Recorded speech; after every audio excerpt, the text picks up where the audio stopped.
Hello friends, welcome to my channel versatile Kajal પંડ્યામાં તમારું સ્વાગત છે। આજે હું બનાવવાની છું dal fry and jeera rice. આજ જે દાલ ફ્રાયની રીત જે હું આ વિડીયોમાં તમને બતાવવાની છું એ એકદમ અલગ રીતે છે।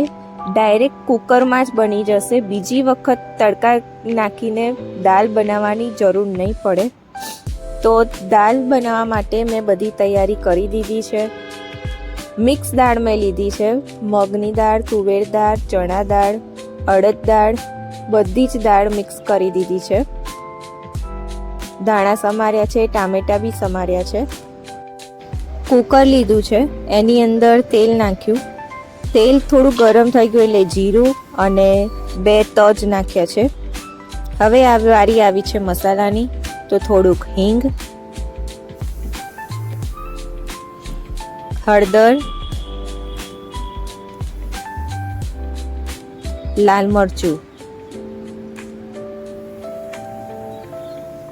આ વઘાર મેં કરી દીધો છે। હવે જે ટામેટા જે સમાર્યા છે એ હું એડ કરી દઈશ। 2 ટામેટા લીધા છે મેં અહીંયા, બરોબર રીતે હલાવી દઈશ।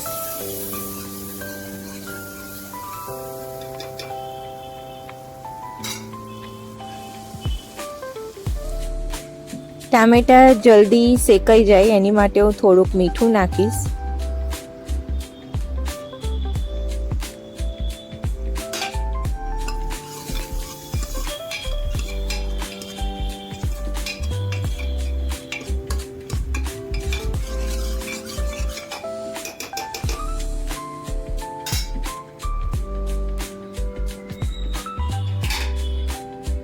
પછી હું એને 2 મિનિટ માટે કુકરને ઢાંકી દઈશ, એટલે જેથી કરીને ટામેટા ચડી જાય।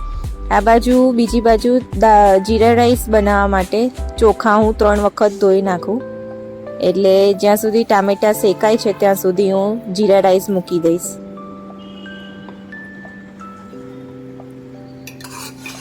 તમે જોઈ શકો છો કે ટામેટા એકદમ જ બરોબર રીતે શેકાઈ ગયા છે।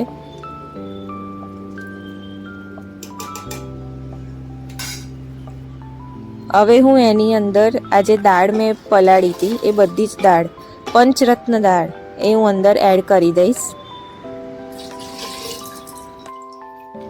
4 જણ વચ્ચે અમે 2 કપ દાળ, બધી મિક્સ દાળ લીધી છે અને એની સામે 3 ગ્લાસ પાણી એડ કર્યું છે, કારણ કે ડાયરેક્ટ દાળને કુકરમાં જ બાફવાની છે ને એટલે। આ 2 ચટણીના ડબ્બા છે, એક ધાણા આદુ લસણની અને બીજી લાલ મરચું અને લસણની છે। 1 ચમચી હું અંદર એડ કરી દઈશ, એટલે ટેસ્ટ બહુ જ સરસ આવશે। કોઈ જ એક્સ્ટ્રા મસાલો નહીં, બસ ઘરના જ મસાલા હું અંદર એડ કરું છું। દાળ બહુ જ ટેસ્ટી બને છે।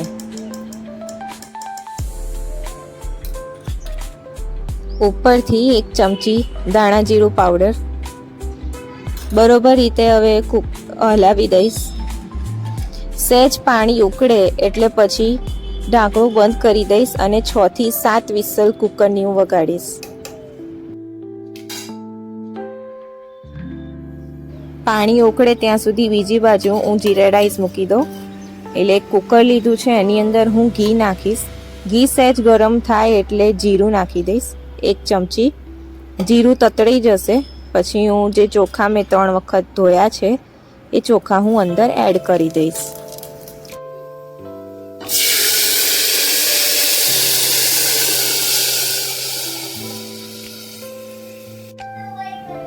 1 ચમચી મીઠું નાખીશ। ભાતમાં મીઠું નાખીએ તો બહુ સરસ ટેસ્ટ આવે છે, પછી તો ભાત છે ને મોરા મોરા લાગે।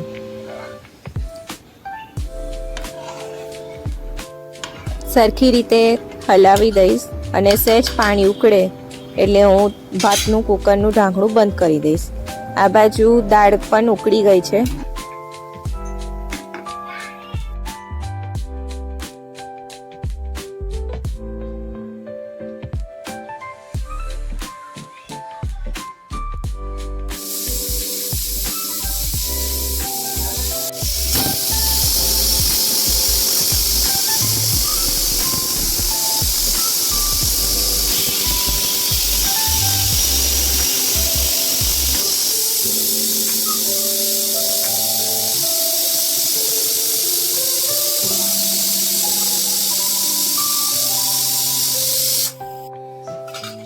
દાળ બહુ જ સરસ રીતે બફાઈ ગઈ છે.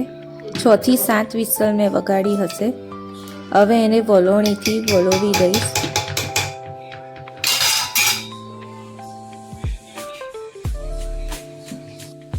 અહીંયા આગળ મેં 2 ગ્લાસ પાણી એડ કર્યું છે.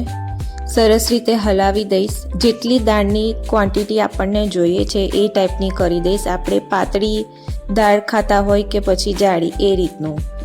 અહીંયા આગળ મેં હળદું લીંબુ મેં નીચવ્યું છે. હવે આ દાલ ફ્રાયમાં ગળપણ આવે જ ના, એટલે ખટાશમાં મેં લીંબુ નાખ્યું છે. 2 મિનિટ માટે ગેસ ઉપર દાળ ઉકળે એવી રીતે હું રાખીશ. પછી હું ગેસ બંધ કરી દઈશ. એટલે આપણી દાલ ફ્રાય તૈયાર છે. એકદમ ઇઝી રીતે અને ફટોફટ અને ટેસ્ટી દાલ ફ્રાય બનાવાય છે આવી રીતે કુકરમાં. તમે પણ ઘરે ટ્રાય કરજો. ઉપર બહુ સરસ મજાનું દેખાય એટલે ધાણા સમારેલા નાખ્યા છે. ધાણા દાળમાં હોય એટલે એનો ટેસ્ટ અલગ જ આવે, બહુ જ સરસ લાગે. ધાણા ને લીમડી, દાલ ફ્રાય, જીરા રાઈસ અને લિજ્જતના પાપડ.